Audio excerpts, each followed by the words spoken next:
ఈరోజు మనం ఒక ప్రత్యేకమైన విషయం గురించి మాట్లాడుకుందాం. అదే ఆనంద యాత్ర. ఇది ఒక 40 రోజుల స్పిరిచువల్ ప్రోగ్రాం. చాలాసార్లు మనకు లైఫ్లో అంత రొటీన్గా ఏ ఉత్సాహం లేకుండా అనిపిస్తూ ఉంటుంది కదా. అలా ఆధ్యాత్మికంగా ముద్దుబారిపోయిన ఫీలింగ్ను ఇది ఎలా డీల్ చేస్తుందో ఒకసారి లోతుగా చూద్దాం. పదండి, ఈ జర్నీని స్టార్ట్ చేద్దాం. చూసారా, సాధారణ జీవితంలోని నిస్సారమైన దినచర్య. మనలో చాలా మందికి లైఫ్ అప్పుడప్పుడు ఇలాగే అనిపిస్తుంది కదూ. ప్రతిరోజూ ఒకేలా, ఏ ఉత్సాహం లేకుండా. ఈ ఆనంద యాత్ర ప్రోగ్రాం టార్గెట్ చేసేది సరిగ్గా ఈ సమస్యనే. అంటే ఆ స్పిరిచువల్ నమ్నెస్. మన విశ్వాసం అలానే ఆగిపోయి ప్రార్థనలు కూడా కేవలం ఒక అలవాటుగా మారిపోతాయి కదా, దాన్ని బ్రేక్ చేయడానికే ఇది. అసలు సమస్య ఏంటంటే ఒక రకమైన ఆధ్యాత్మిక కరువు అన్నమాట. అంటే విశ్వాసం ఒక రొటీన్గా మారిపోయినప్పుడు మనం చేసే పనులన్నీ కేవలం అలవాటుగా ఉంటాయి తప్ప వాటిలో ప్రాణముండదు. దేవుడితో కనెక్షన్ కట్ అయినట్టు, మనం చేసే ప్రార్థనలు ఎక్కడికి చేరడం లేదనే ఒక ఫీలింగ్ వచ్చేస్తుంది. అవును, సరిగ్గా ఈ ఫీలింగ్నే ఈ ప్రోగ్రాం అడ్రస్ చేస్తుంది. మనకు నమ్మకం ఉంటుంది, దేవుడంటే విశ్వాసముంటుంది, కానీ స్పిరిచువల్గా ఒకచోట ఆగిపోయినట్టు, ఒక డెడెండ్లోకి వచ్చినట్టు అనిపిస్తుంది. ఆ పరిస్థితి నుండి బయటపడేయడానికే ఈ ఆనందయాత్ర అన్నమాట. సరే, మరి దీనికి సొల్యూషన్ ఏంటి? అదే ఈ ఆనందయాత్ర. ఇది ఒక స్ట్రక్చర్డ్ 40 రోజుల ప్రోగ్రాం. స్పిరిచువల్గా రీఛార్జ్ అవ్వడానికి ఇదొక డీటెయిల్డ్ బ్లూ ప్రింట్ లాగా పనిచేస్తుంది. ఈ ప్రోగ్రాం టైమ్లైన్ను ఒకసారి చూద్దాం. ఇది ఫిబ్రవరి 18, 2026న మొదలయ్యి ఏప్రిల్ 5న ముగుస్తుంది. ఇక్కడ ముఖ్యంగా మనం గమనించాల్సింది మొదటి వారం, అంటే ఆ ఫౌండేషన్ ఫేజ్. ఈ జర్నీకి కావాల్సిన బేసిక్స్ అన్నీ మొదటి రోజు నుంచే సెట్ చేస్తారన్నమాట. ఓకే, ఇప్పుడు ఈ ప్రోగ్రాంలో మొదటి పిల్లర్కి వద్దాం. అదేంటంటే ఒక స్టోరీ. ఇది చాలా ఎమోషనల్ స్టోరీ. జకరియా అనే ఒక ప్రీస్ట్ కథ. కానీ దానికంటే ముఖ్యంగా దాదాపు 400 ఏళ్ల దైవ నిశ్శబ్దాన్ని బ్రేక్ చేసిన కథ ఇది. చూడండి, జకరియా, ఎలిజబెత్ వాళ్ల లైఫ్లో ఒక పెద్ద ఐరనీ ఉంది. వాళ్ళు వంశపారంపర్యంగా ప్రీస్ట్ ఫ్యామిలీస్, దేవుడి దృష్టిలో ఏ తప్పు లేనివాళ్లు. కానీ వాళ్లకు పిల్లల్లేరు. ఆ రోజుల్లో అది పెద్ద అవమానం. సో ఒకవైపు వాళ్లు పర్ఫెక్ట్, మరోవైపు వాళ్ల లైఫ్లో పెద్ద నిరాశ, ఒక డెడ్డెండ్లో ఉన్నారన్నమాట. అలాంటి టైంలో గాబ్రియేలు అనే దేవదూత వస్తాడు. ఆయన చెప్పిన మాటలు చూడండి. నీ ప్రార్థన వినబడింది.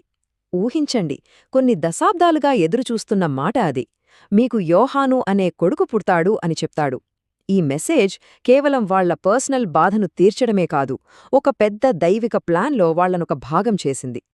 అయితే ఇంత గొప్ప వార్త విన్నాక కూడా జకరియా ఏమన్నాడో చూడండి.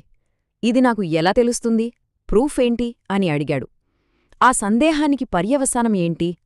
అతని మాట పోయింది, మూగవాడయ్యాడు.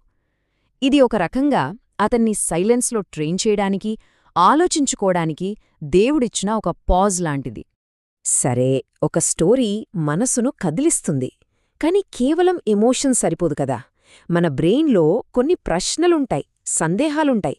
వాటికి సమాధానం కావాలి. ఇక్కడే ఈ ప్రోగ్రాంలో రెండో పిల్లర్ ఎంటర్ అవుతుంది. అదేంటంటే లాజిక్. దేవుని ఉనికి కోసం ఒక ఇంటెలెక్చువల్ ఆర్గ్యుమెంట్. ఈ ఆర్గ్యుమెంట్ పేరు కలాం కాస్మోలాజికల్ ఆర్గ్యుమెంట్. డే 1 నాడు దేవుడు ఉన్నాడు అని లాజికల్గా ప్రూఫ్ చేయడానికి వాడే ఒక పవర్ఫుల్ టూల్ ఇది. ఈ ఆర్గ్యుమెంట్ చాలా సింపుల్. 3 స్టెప్స్. 1, పుట్టిన ప్రతిదానికి ఒక కారణం ఉంటుంది. కరెక్టే కదా. 2, ఈ విశ్వం కూడా ఎప్పుడో ఒకప్పుడు పుట్టింది, అంటే ఉనికిలోకి వచ్చింది. ఈ 2 నిజమైతే ఇక 3వ స్టెప్ ఏంటి? సింపుల్, ఈ విశ్వానికి కూడా ఒక కారణముండి తీరాలి. ఇప్పుడు మీకొక డౌట్ రావచ్చు, విశ్వం ఎప్పట్నించో ఉంది కదా, దానికి బిగినింగ్ ఎందుకుండాలి అని. ఈ పాయింట్ని ప్రూవ్ చేయడానికి ఈ ప్రోగ్రాంలో కొన్ని ఇంట్రెస్టింగ్ ఫిలసాఫికల్ ఎక్స్పెరిమెంట్స్ గురించి చెప్తారు. హిల్బర్ట్స్ హోటల్ లాంటివి. వాటన్నిటి సారాంశం ఒకటే: రియల్ వరల్డ్లో ఇన్ఫినిటీ అంటే అనంతం అనేది ఉండలేదు. కాబట్టి మన విశ్వానికి ఖచ్చితంగా ఒక బిగినింగ్ ఉండి తీరాలి. ఇది కేవలం ఫిలాసఫీయే కాదు, మోడర్న్ సైన్స్ కూడా ఇదే మాట చెబుతోంది. యూనివర్స్లో ఎనర్జీ తగ్గిపోతోందని చెప్పే సెకండ్ లా ఆఫ్ థర్మోడైనమిక్స్ కావచ్చు, యూనివర్స్ విస్తరిస్తోందని చెప్పే బిగ్ బ్యాంగ్ థియోరీ కావచ్చు, లేటెస్ట్గా వచ్చిన బీజీవీ థియోరం కూడా, అన్నీ ఒకే పాయింట్ను చూపిస్తున్నాయి: ఈ విశ్వానికి ఒక బిగినింగ్ ఉంది. సరే, విశ్వానికి ఒక కారణముందని లాజికల్గా తేలింది. మరి ఆ కారణం ఎలా ఉండాలి? ఆలోచించండి. అది టైంకి, స్పేస్కి అతీతంగా ఉండాలి. దానికి అపారమైన పవర్ ఉండాలి. ఇంకా అది పర్సనల్ అయి ఉండాలి. అంటే దానికొక మైండ్, సొంత నిర్ణయం తీసుకునే శక్తి ఉండాలి. ఇప్పుడు చూడండి, ఈ లక్షణాలన్నీ దేనికి సరిపోతున్నాయి? దేవుడికి. సో, ఈ మొత్తం లాజికల్ ఎక్సర్సైజ్ మనల్ని అక్కడికే తీసుకెళ్తుంది. సో, మనమిప్పుడు ఫైనల్ స్టేజ్కి వచ్చాం. ఈ ప్రోగ్రామ్ అసలు గోలేంటంటే, జకరియా కథలోని ఎమోషన్ను, కలామ్స్ ఆర్గ్యుమెంట్లోని లాజిక్ను రెండింటినీ కలపడం. అంటే హార్ట్ని, బ్రెయిన్ని ఒకే చోటికి తీసుకురావడం. ఫైనల్గా లక్ష్యం ఏంటంటే కేవలం మొక్కుబడిగా ఆచారాలు పాటించడం నుండి ఒక దృఢమైన, బలమైన విశ్వాసంలోకి మారడం. ఆ స్పిరిచువల్ నమ్నెస్ను పక్కన పెట్టి మళ్లీ దేవుని పట్ల ఒక యాక్టివ్ వండర్ను, ఆశ్చర్యాన్ని నింపడమే దీని టార్గెట్. అంటే డే 1 చివరకు వచ్చేసరికి పార్టిసిపెంట్కి ఒక కంప్లీట్ స్పిరిచువల్ టూల్ కిట్ లభిస్తుంది. వాళ్ళ నమ్మకాన్ని ఎలా వివరించాలో క్లారిటీ వస్తుంది, వాదనలో స్పష్టత వస్తుంది, దేవుడితో ఒక డిసిప్లిన్డ్ రిలేషన్షిప్ ఏర్పడుతుంది. ఇంకా వాళ్ళ నేర్చుకున్నదాన్ని ఇతరులతో పంచుకోవడానికి రెడీ అవుతారు.